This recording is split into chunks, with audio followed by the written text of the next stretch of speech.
Hello students, how are you? Hope you all are doing well. As you know that we are studying chapter number 3 of geography, which is our changing earth. In previous class we have studied about degradation and aggradation. Today we will continue the class with work of rivers. अब हम पढ़ेंगे कि rivers किस तरह से जो है वो डिग्रेडेड और अपग्रेड करती हैं. River are the most important agent of degradation. Degradation के सबसे इम्पॉर्टेंट एजेंट जो है वो डिग्रेडेशन का सबसे इम्पॉर्टेंट एजेंट रिवर माना जाता है. The work of river depend on 2 factors. Reverse का वर्क जो है वो 2 फैक्टर्स पर डिपेंड करता है. First the volume of water की पानी कितना है रिवर में, and slope of river bed, और रिवर बेड का स्लोप कैसा है, ढलान कैसी है. As the river flow through mountainous region, it has great erosive power. क्योंकि नदियाँ मोस्टली माउंटेनियस रीजन से होकर वह आती हैं तो अपने साथ उसकी इरोजन की पावर, कटाई की पावर बहुत ज़्यादा होती है. A common feature is form the I shape valley. ठीक है, और इसकी वजह से आई शेप वैली कॉमन फीचर है. Deep steep sided valleys are called gorge or canyons. When the river tumble at steep angle over very hard rock, it forms waterfall where the water plunges down from a great height. Waterfall has great value as they help in generating hydroelectricity. waterfall की बहुत importance है क्योंकि waterfalls जो है वो hydroelectricity यानी कि बिजली बनाने में काफ़ी इंपॉर्टेंट रोल प्ले करता है. The main river forming a lake called the Oxbow Lake. As the river flowed along with increased volume of hot water, it often overflow its banks, causing floods in neighboring areas.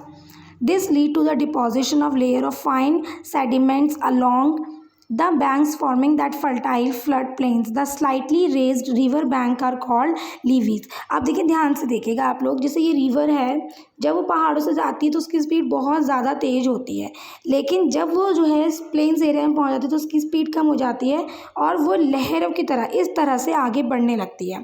ठीक है, जब उसमें पानी ज़्यादा होता था तो इसी तरह से आगे बढ़ती है, लेकिन जब उसमें पानी कम हो जाता है तो वो कुछ इस तरह से यानी कि अपना रास्ता बदल लेती हैं. ठीक है, बदलने का मतलब क्या है, रास्ता बदलने का मतलब क्या है कि कुछ हिस्सों, क्योंकि पानी कम है तो वो कुछ हिस्सों से होकर गुजरती हैं, जिसकी वजह से जो किनारे छूट जाते हैं जो पहले उस रिवर का ही हिस्सा थे, इन्हें कहा जाता है ऑक्सबो लेक. ऐसी लेक्स को क्या कहा जाता है, ऑक्सबो लेक कहा जाता है.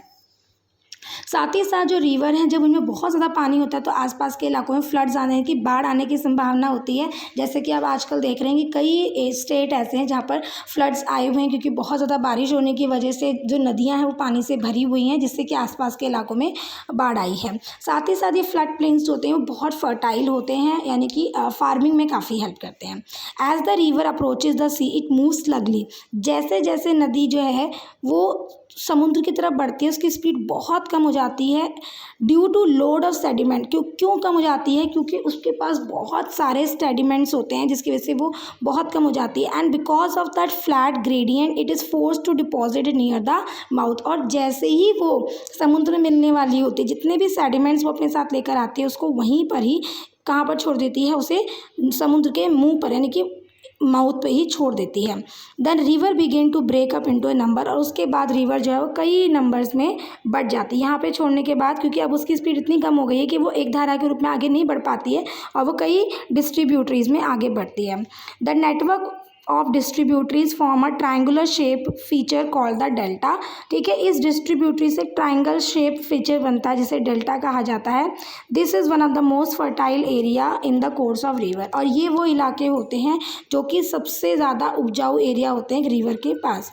Not all river form deltas. लेकिन सबसे इंपॉर्टेंट बात यह है कि हर नदी जो है वो डेल्टा नहीं बनाती, क्योंकि हर नदी पहाड़ों से होकर नहीं आती, हर नदी अपने साथ सेडिमेंट्स लेकर नहीं आती. Those river which flow through steep hard rock areas make a single mouth entry into the sea और do not get divided into a number of streams. ऐसी नदियाँ जो कि बहुत हार्ड रॉक्स एरिया से होकर आती हैं वो नदियाँ जो हैं डेल्टा नहीं बनाती हैं और वो सीधे जाके जो है समुद्र में मिल जाती हैं. The river then plugs into sea forming an estuary. इस तरह की नदियाँ जो है वो एस्ट्यूरी बनाती हैं. क्या बनाती हैं इस तरह की नदियाँ? इस तरह की नदियाँ एस्ट्यूरीज बनाती हैं.